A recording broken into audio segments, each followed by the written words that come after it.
Halo pemirsa, jangan lupa subscribe YouTube channel official iNews dan nyalakan loncengnya. Untuk mengurangi penularan COVID-19, polisi merazia kerumunan di sejumlah wilayah di Jakarta. Selain untuk meminimalisir penularan COVID-19, razia dilakukan untuk mencegah aksi tawuran.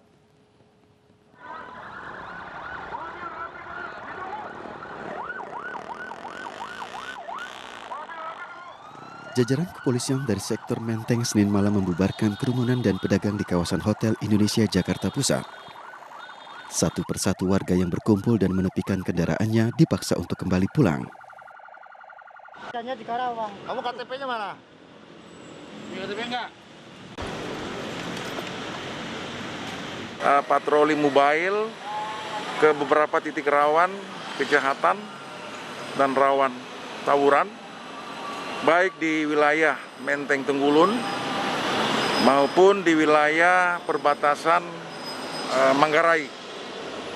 Dilanjutkan dengan patroli penegakan disiplin protokol kesehatan di sepanjang jalur rawan kerumunan. Selain di kawasan Hotel Indonesia, razia juga digelar di lokasi lainnya di wilayah rawan terjadinya tawuran dan tindak kriminal. Selain untuk menciptakan keamanan warga, razia juga untuk mengantisipasi penyebaran virus COVID-19 di masa perpanjangan PPKM Mikro. Dari Jakarta, Rani Sanjaya, iNews melaporkan. Sempat menimbulkan perdebatan vaksin COVID-19 AstraZeneca digunakan untuk pertama kalinya di Kabupaten Sidoarjo, Jawa Timur. Presiden Joko Widodo turut meninjau vaksinasi massal tersebut.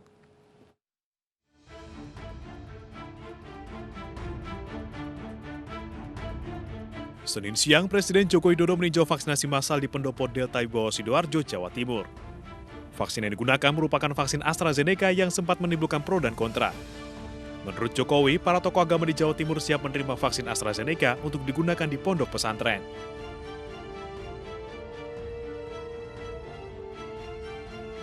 Jawa Timur siap diberi vaksin AstraZeneca dan segera akan digunakan di pondok pesantren yang ada di Jawa Timur. Saya kira ini juga patut kita apresiasi, dan tadi saya sudah memerintahkan kepada Menteri Kesehatan untuk segera mendistribusikan vaksin AstraZeneca. Menanggapi polemik kehalalan vaksin AstraZeneca, Wakil Presiden Maruf Amin menyatakan, meski tidak halal, MUI tetap memperbolehkan penggunaan vaksin tersebut sama seperti vaksin lainnya. Walaupun tidak halal, tapi sudah boleh. Apalagi kalau ada penjelasan, memang itu misalnya tidak mengandung unsur tadi. Artinya bolehnya menjadi lebih boleh. Sehingga tidak menjadi persoalan saya tentang kebolehannya. Meski diterpai isu kehalalan dan juga efek samping pembekuan darah, BPOM menerbitkan izin darurat penggunaan vaksin AstraZeneca. Sebanyak 11.748.000 dosis vaksin AstraZeneca akan didatangkan secara bertahap. Tim Liputan iNews melaporkan. Pemirsa, Polda Nusa Tenggara Barat membuka layanan drive-thru vaksinasi COVID-19 di Rumah Sakit Bayangkara setempat. Layanan tersebut untuk mempercepat proses vaksinasi, memutus mata rantai penyebaran virus corona. Layanan drive-thru vaksin COVID-19 ini berlangsung di Rumah Sakit Bayangkara, Langko, Kota Mataram, Nusa Tenggara Barat. Dibukanya layanan drive-thru ini untuk memudahkan masyarakat saat menjalani vaksinasi. Kapolda NTB Irjen Muhammad Iqbal meninjau proses vaksinasi drive-thru yang dikhususkan bagi lansia. Meski berada di pinggir jalan, keselamatan dan keamanan menjadi prioritas utama. Sebanyak-banyaknya target kita. Nah, tetapi kita tidak melupakan standar operating procedure. Oleh karena itu, yang pertama keselamatan di jalan. Coba lihat di jalan-jalan kita melakukan kanalisasi yang betul, lajur yang betul. Jangan sampai nanti program vaksinasi ada laka lantas. Terus yang kedua, menghindari kemacetan. Yang ketiga, standar operating procedure pada saat vaksinasi kita harus screening betul. Model layanan drive-thru dibagi dua. Pertama, drive-thru yang melekat di fasilitas kesehatan, khusus untuk lansia. dan drive-thru yang diadakan di tempat umum seperti mal, tempat wisata, pondok pesantren, dan tempat umum lainnya untuk masyarakat umum. Dari Mataram, Nusa Tenggara Barat, Tim Liputan iNews melaporkan. Ya pemirsa, belajar daring di masa pandemi seringkali memberatkan bagi orang tua karena harus mengeluarkan dana ekstra untuk membeli kuota internet. Mensiasati hal itu, SMP 6 Padang Panjang, Sumatera Barat mengembangkan aplikasi yang mampu membantu proses belajar mengajar daring menjadi lebih mudah dan juga murah.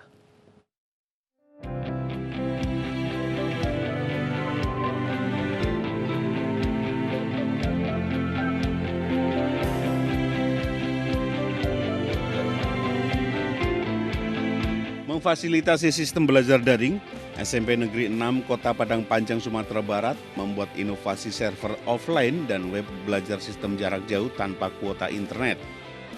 Program dengan nama SMP 6 Rakel ini mempermudah guru dan murid dalam belajar mengajar. Murid bisa tetap mendownload modul-modul pelajaran dan tugas dari sekolah, dan bisa mengupload tugas atau ujian tanpa menggunakan pulsa internet sedikit pun. Proses belajar mengajar pun bisa digunakan dengan PC, laptop, ataupun smartphone, dan aplikasi ini sangat mudah dipahami dan dijalankan. Sangat membantu dan juga nggak ngeluarin biaya lagi jadinya. Sistem belajar mengajar yang diterapkan oleh SMP 6 Padang Panjang menggunakan pemancar dari mini PC yang dimodifikasi. Agar jangkauan luas, pihak sekolah meletakkan repeater di titik-titik tertentu agar mudah diakses. Pemanfaatan server offline tidak membutuhkan koneksi internet dan efektif diterapkan pada sekolah-sekolah dalam sistem zonasi. Kita ada memasang 6 unit ya, 6 unit untuk di Kota Padang Panjang. Jadi itu daya pancarnya 200 meter persegi lah. Sehingga anak-anak mendekati ke zona tersebut, kemudian bisa menghidupkan wifi-nya. Kemudian nanti bisa mendownload, ada beberapa tugas, kemudian buku pembelajaran sama yang lain-lain, sama video juga. Dengan inovasi ini, tidak sedikit sekolah-sekolah di Sumatera Barat yang berminat dengan metode dan aplikasi yang dirancang SMP 6 Padang Panjang, Sumatera Barat ini. Dari Padang Panjang, Sumatera Barat, Agung Sulistyo, iNews melaporkan. Kita beralih ke informasi lain, pemirsa. Mantan Menteri Sosial Juliari Batubara dihadirkan dalam sidang korupsi bantuan sosial yang digelar di Pengadilan Tindak Pidana Korupsi Jakarta. Juliari Batubara dihadirkan sebagai saksi untuk 2 terdakwa. Keterangan Juliari dibutuhkan untuk 2 terdakwa dari pihak penyuap, yaitu konsultan hukum Harifan Sidabuke dan Direktur Utama PT 3 Pilar Argo Utama Ardian Iskandar Majanaca. 2 terdakwa diduga menyuap Juliari dengan total uang sebesar 302 miliar rupiah untuk memuluskan penunjukan perusahaan penyedia bansos di Jabodetabek tahun 2020. Selain Juliari, jaksa juga memanggil mantan ajudan Mensos Eko Budi Santoso dan pejabat pembuat komitmen Direktorat Perlindungan Sosial Korban Bencana Kemensos Victorius Saud Hamonangan Siahaan.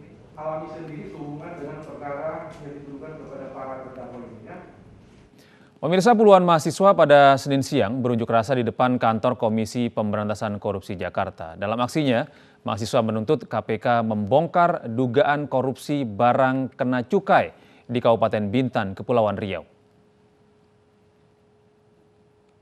Sambil membentangkan spanduk dan berorasi, mahasiswa yang mengatasnamakan Front Mahasiswa Lawan Korupsi ini menuntut KPK membongkar kasus korupsi barang kena cukai dan pengelolaan kawasan perdagangan bebas wilayah Bintan.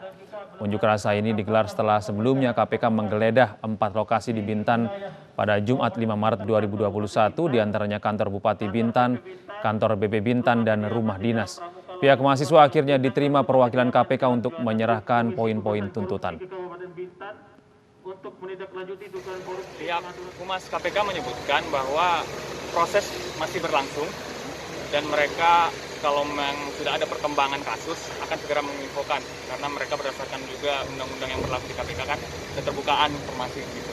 Jadi kalau misalkan sudah ada perkembangan akan segera diinfokan, dan mereka meminta kami untuk menunggu informasi atau pemberitahuan lagi dari mereka terkait dengan kasus. Yang dituntutnya apa Bang? Kami dari Front Mahasiswa Pemuda Lawan Korupsi ingin meminta kepada KPK untuk segera mensegerakan proses yang telah dilakukan sebelumnya oleh KPK di wilayah Kabupaten Bintan, Kepulauan. Ketua Umum Partai Demokrat Agus Harimurti Yudhoyono digugat ganti rugi 5 miliar rupiah oleh mantan kadernya.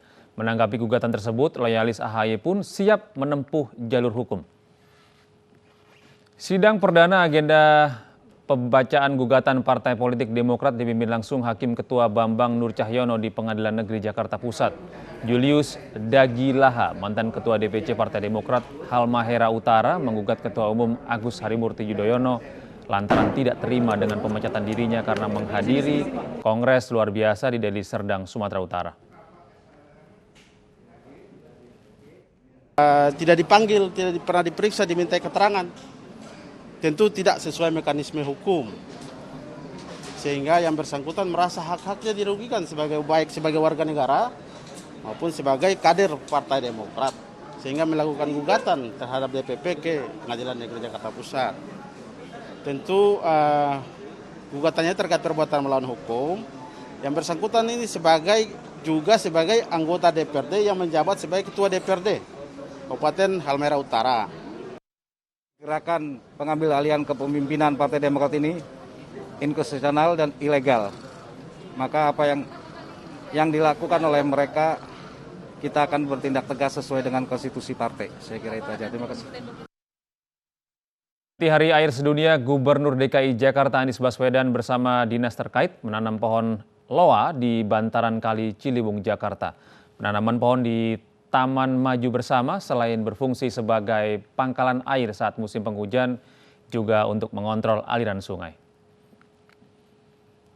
Penanaman pohon loa dalam rangka Hari Air Sedunia ini berlangsung di Taman Maju Bersama Gintung, Tanjung Barat, Jagakarsa, Jakarta Selatan pada Senin siang. Selain untuk menjaga ekosistem tanah, penanaman pohon loa di bantaran sungai juga untuk menghindari terjadinya erosi. Taman Maju Bersama yang didirikan sejak tahun 2019 berfungsi sebagai pangkalan air saat musim penghujan tiba dan mengontrol aliran sungai. Yang fungsinya selain untuk tempat interaksi sosial, tempat bermain sekitar warga sekitar, juga Taman Gintung menjadi tempat parkir air ketika Sungai Ciliwung meluap sampai 2 meter. Jadi taman tersebut juga berfungsi sebagai tempat resapan air. Kemudian Taman Maju Bersama ini dibangun pada tahun 2019.